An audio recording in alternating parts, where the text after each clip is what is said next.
Bonjour à toutes, bonjour à tous, c'est Charlotte Weiss et aujourd'hui je vous propose de réfléchir à la question: est-ce que le bébé peut ressentir le stress maternel pendant la grossesse?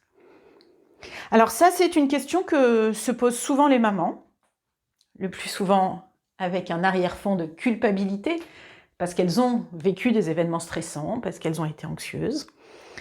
C'est aussi une question que se posent beaucoup les magazines féminins, et notamment, surtout pour nous inviter à ne pas stresser, à rester zen pour notre bébé, avec un beau lot d'injonctions pas du tout stressantes, hein, ça c'est sûr. Voilà, donc c'est une question finalement qui mérite peut-être qu'on y réfléchisse.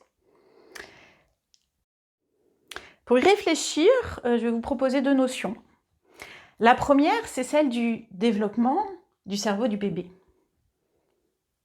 Le bébé, le fœtus dans notre ventre, il est en construction. Son cerveau est en construction. Donc, son système pour recevoir ou pas le stress de sa mère, il est en construction. Et en réalité, ce système, il n'est pas mature au moment de la naissance, hein. Donc, rien que par cela, le bébé, en fait, ne peut pas percevoir le stress maternel. Il ne peut pas l'intégrer, d'un point de vue purement physiologique. Je vais vous donner une autre information. Hein, c'est une étude du journal de l'Académie américaine de psychiatrie de l'enfant et de l'adolescent, qui a fait une étude pour mesurer l'impact des troubles anxieux chez la mère pendant la grossesse et bien sûr le développement des enfants.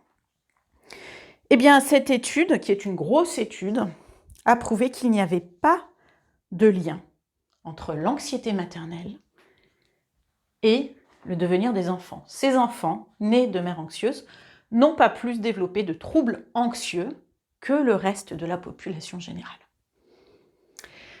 Donc vous voyez, ça fait un peu relativiser hein, ces fameuses injonctions où arrête de stresser, tu vas faire du mal à ton bébé. Parce qu'en plus, ces injonctions, qu'est-ce qu'elles font à part générer davantage de stress? Hein, vous voyez, c'est tout le côté pervers de ce genre de phrase. Arrête de stresser, c'est pas bon pour toi, c'est pas bon pour ton bébé. Donc voilà, déjà, vous avez une petite information scientifique. Hein. Moi, j'aime bien avoir des sources scientifiques pour peut-être commencer déjà, voilà, arrêtez de vous dire que vous risquez de faire du mal à votre bébé. Et ça, c'est vraiment important.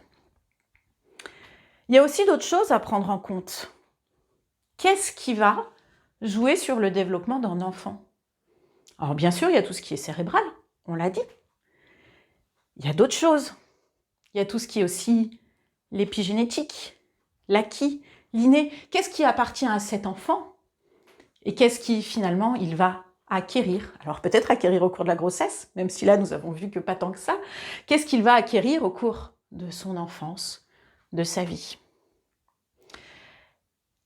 Un enfant, c'est un être humain. C'est un être très complexe.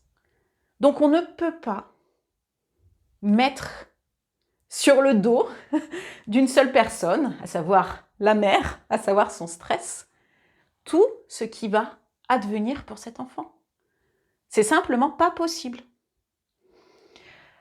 Bon, alors une fois qu'on a levé ça, vous allez me dire oui, mais alors on dit qu'il faut que la maman reste zen pendant la grossesse, il faut qu'elle soit la plus sereine possible.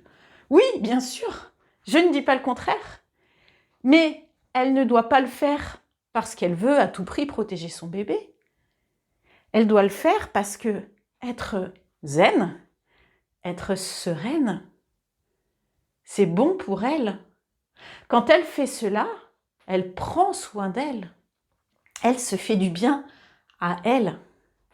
Et une femme, une future mère qui apprend à prendre soin d'elle, eh bien forcément, elle est dans de meilleures dispositions pour prendre soin de quelqu'un d'autre, à savoir son bébé. Hein? Alors, est-ce que ça veut dire que les futures mères qui ne prennent pas soin d'elles ne vont pas bien s'occuper de leur bébé? Non, bien sûr que non. Ce n'est pas du tout prédictif.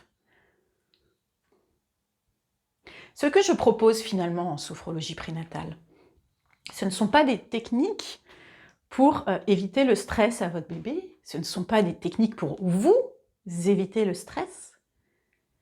Ce que je vous propose en sophrologie prénatale, finalement, c'est d'acquérir de nouvelles habitudes au service de votre bien-être général, en tant que femme, en tant que mère, mais aussi en tant que, que travailleuse, épouse, toutes les facettes de votre vie. Et si vous êtes bien dans toutes les facettes de votre vie, si vous ressentez moins de stress en général, eh bien ce sont tous les aspects de votre vie qui vont en bénéficier. Et donc, oui, votre bébé à naître va aussi bénéficier de votre mieux-être, de votre bien-être. Donc finalement, la question, c'est pas tant est-ce que je risque de transmettre mon stress à mon bébé? Parce qu'on a vu que finalement, la réponse, elle était négative. La question plutôt, ça serait est-ce que je peux gagner à transmettre mon bien-être à mon bébé? Et là, oui, ça, on le sait. Plus une maman est sereine, plus elle est tranquille, plus forcément, ça va impacter son bébé. Ça va impacter le reste de sa vie. Mais pour autant, n'oublions pas le caractère individuel d'un bébé. Et là aussi, on ne fait pas de promesses. Il y a parfois certains bébés, même si leurs mamans sont hyper zen, eh bien, qui sont des bébés à caractère. Et c'est ainsi, ça leur appartient.